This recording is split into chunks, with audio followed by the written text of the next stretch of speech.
The plan doesn't help him at all, if it all means bigly. By Zach GibsonBloombergGetty Images. On Wednesday night, President Donald Trump traveled to Indiana to pitch his tax reform plan, and, as his wont, he mostly lied about it. "I'm doing the right thing, and it's not good for me, believe me," he told the crowd, suggesting that his proposed tax cut wouldn't help people like himself. In reality, of course, the plan the Big Six have been working on for months is very, very good for Trump and his friends. It eliminates the alternative minimum tax, which cost the real estate developer $31 million in 2005, according to a leaked look at his tax returns. It allows businesses organized as pass-throughs to pay a 25% tax rate instead of their owner's individual income tax rate. Shockingly, the vast majority of Trump Organization businesses are pass-throughs. The rich who don't benefit from this new arrangement, or who haven't yet figured out how to incorporate as a LLC, would see their tax rate slashed to 35% anyway. Finally, the plan calls for scrapping what Trump described last night as the crushing, the horrible, the unfair estate tax, or as it is often referred to, the death tax, which affects only a few thousand ultra-wealthy families every year. Eliminating it might save the Trump kids somewhere in the range of $1.4 billion, which is a pretty nice perk to having dad as president. Twitter.com/COMSENBOBCASEYSTAT US 913 quadrillion 111 trillion 314 billion 763 million 63,307. The other major alternative fact Trump peddled last night was that his tax plan is all about helping the working men. This is a revolutionary change, and the biggest winners will be middle-class workers as jobs start pouring into our country, as companies start competing for American labor, and as wages continue to grow, he said. Under the Big Six's proposal, the corporate tax rate would be slashed from 35% to 20%, which the administration and GOP claim will spur economic growth by incentivizing companies to invest.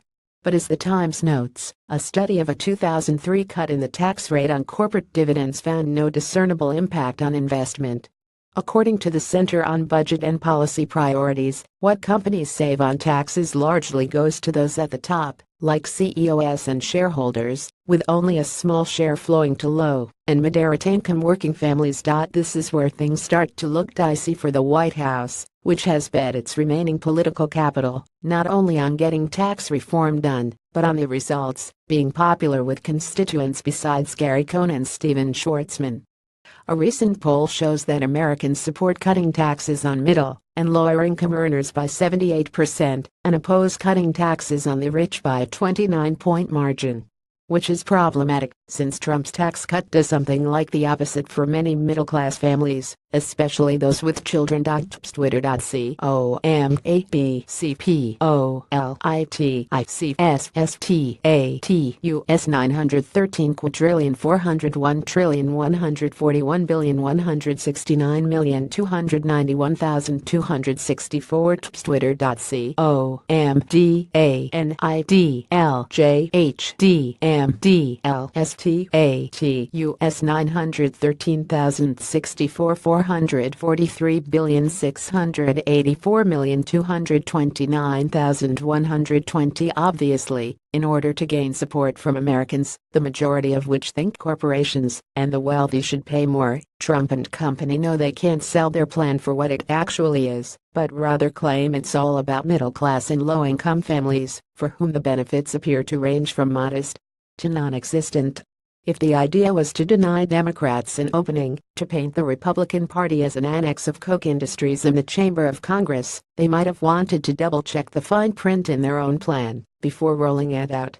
All the salesmanship in the world won't help Trump if and when a large swath of his forgotten men and women realize that they're paying more to finance Trump's tax savings. Twitter.com/COMSENWARRDNSTAT US 913 quadrillion 152 trillion 203 billion 543 million 777,280 Twitter.com/COMSENSCHUMDRSTAT the US 91,312,349,495 4,766,336